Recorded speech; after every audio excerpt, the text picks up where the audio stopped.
Dalawang aksidente ng motorsiklo ang nangyari sa magkahiwalay na lugar sa lungsod ng Pasig. 3 po ang sugatan. Si Emil Sumangil naka-alerto 24 eksklusibo.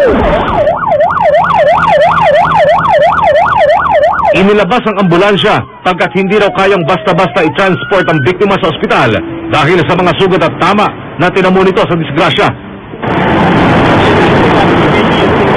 Dito sa C5 Road, naganap ang motorcycle accident. Bumagis ang biktima sa Matabong Center Island ng kalsada habang ang kanyang motorsiklo dumulas ng may ilang metro.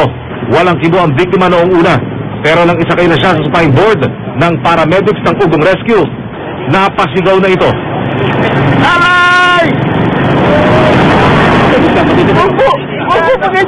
Tuyo ang kalsada ng maganap ang disgrasya.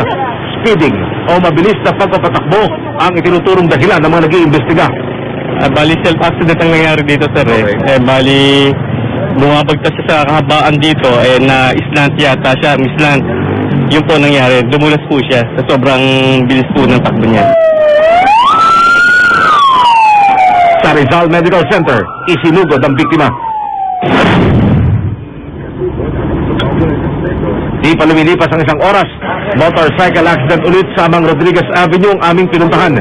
Ang sugatang lalaki ito na pinagtulungang buhating papasok ng ambulansya ang may hawak raw ng manibela. Hilong-hilo ang lalaki at hindi makausap. Ang kanyang angkas na babae, una nang naisakay sa ambulansya. Wala rin daw itong nakabanggaan ayon sa mga nakakita.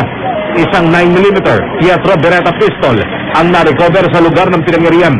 Ito raw ay service firearm ng lalaking biktima na sinasabing miyembro ng Taguig City Police. Emil Sumangil, naka-alerto 24.